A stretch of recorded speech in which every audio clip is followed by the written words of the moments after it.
His number is 32.5 points, more or less tonight. I'm going more. He's got the whole world watching him in this game to see what he's going to deliver. He's at home. It's got to be more. He's got to have an epic Luka performance as best he can on that knee, and those ribs obviously bothering him. How about his running mate, Kyrie, Monica? Let's go to him. Kyrie Irving, the number is 24.5. You go more or less? I'm going more, Greeny, but not by much. I think Kyrie understands the moment. He actually played well in Game 3 and gave this Mavs squad what they needed in terms of trying to get that win. I think he has enough pride, and this organization does, that he'll put his best foot forward.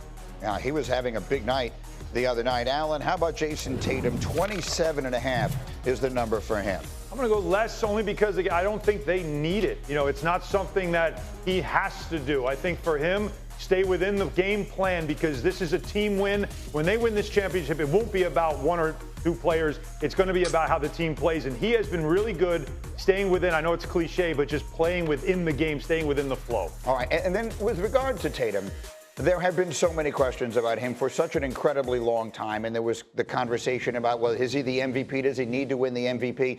This is what he said to Bleacher Report on his goal in these finals. He said, finals MVP or whatever, a champion is a champion. That's the goal I want for my teammates, what I want for myself. I want everybody to shine. There's enough attention for all of us, and so I want everybody to give us theirs. Before I tell you what I think of this, Wendy, I think he's sort of adapting the line you've been using for a very long time, and I'll let you use it again here because I think it is the perfect way to sum this up. He's starting to beat his chest, and I am ready to receive it because when you are a champion, when you win a championship, it means never having to say you're sorry.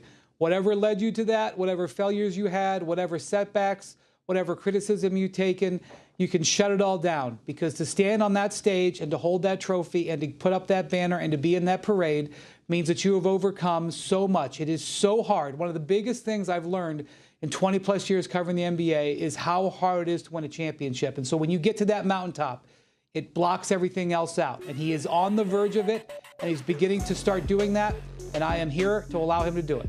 Absolutely. And he and his running mate, Jaylen Brown. And here's, Hembo and I were going over this on the radio yesterday, and there has been over the years so much conversation. Is it Tatum's team? Is it Brown's team? Does one get too much credit? Does the other one not get enough? And all of that. And what I think there was a time when that may have legitimately been an issue. Maybe it was something the two of them needed to work through together. But what I think has become clear as you watch this team now is that they have found themselves in a very rare place. They are a team with two superstars, and neither one of them is Robin.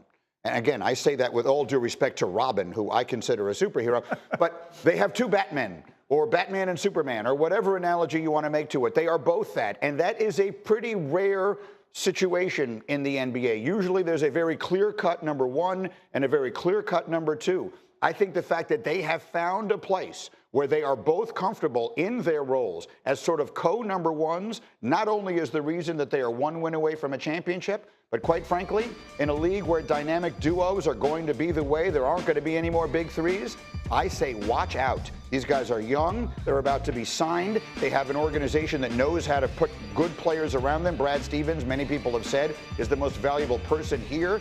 I don't know if this is a dynastic era for basketball. I don't know exactly what a dynasty would mean. I don't know that they're going to win 4 championships in the next 6 years. But I think they are, until further notice, the team to beat as every season starts for the foreseeable future. When you have two stars of that age, absolutely. And you are building from that going forward, especially when they're in the Eastern Conference. If they were in the West, maybe you could argue there's other teams on the rise. But in the East, you know, I've got coaches texting me like watching this game the other night saying, good luck building a team to take this team on the next couple of years because they have found it. Whatever they were figuring out 2 years ago and last year, they have found it. That Brown and Tatum thing has become a yin and a yang. That's what it's become, and they have fit into each other really well. A lot of times we talk about superstars, and superstars are box office. You are paying a ticket to go watch that guy play.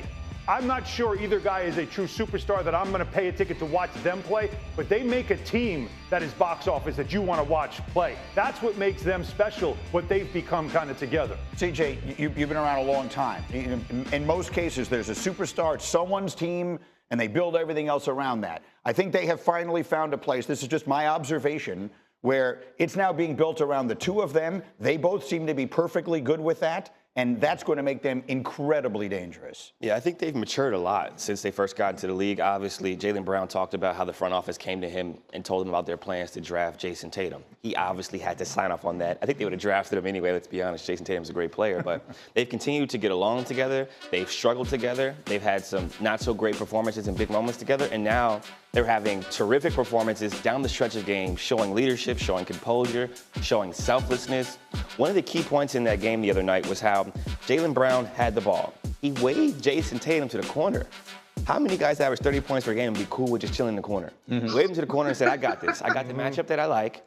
I get the screen, I get the switch, pump fake, I take a tough two. I'm sure Joe Mazzulla was shaking his head because he loves three-pointers. Then he knocked it down. That shows you the greatness and their ability to kind of let the other one go. They don't need to be quote-unquote star, quote-unquote my team. Trust, right? They both make $300 million a year. Who cares? I think we're good. You know what else, too? At the end of the game was also fitting. That moment the two of them got together center court, that was also them acknowledging each other. Look at what we've been through, and now we're on the verge of finally winning a title. Yeah, the word was graduate. Whitney said that the word that they used in the huddle was it's time to graduate. And, you know, they all they need to do is walk across the stage one time, and it could be tonight, and they get it. Monica, how about it? As you assess the landscape of the league, I think going forward, the Celtics are the team to beat for the foreseeable future. It makes me wonder, Greeny, why we do this to ourselves, right? Like, why could we not say this Celtics squad, as much promise as they have, they are young? Why could we not look and see, all right, 27, 28 is the age where guys seem to start to really hit their stride if we look at the last few champions in this league, right? Like, it took us as long as it has taken the Celtics to appreciate the journey of it all, right? But they are now currently here. And I don't think that this team becomes who they are in terms of the intangible things that we're talking about. Trust, even Joe Mazzulla's growth, like, the path, everything they've been through, they had to experience to get to this moment. And I know that's not the way sports work in terms of looking at it from a macro perspective and appreciating it, but everything they have is exactly what the Mavs don't. And we see how that's playing out in real time in this series. No, that's fair. Look, and that's a bigger picture conversation because there have been a lot of people who were in the situation they were in over the last couple of years and never get to the top of the mountain. And that's the difference here. There's a lot more to say about that, and we will as we continue. In the meantime, I got to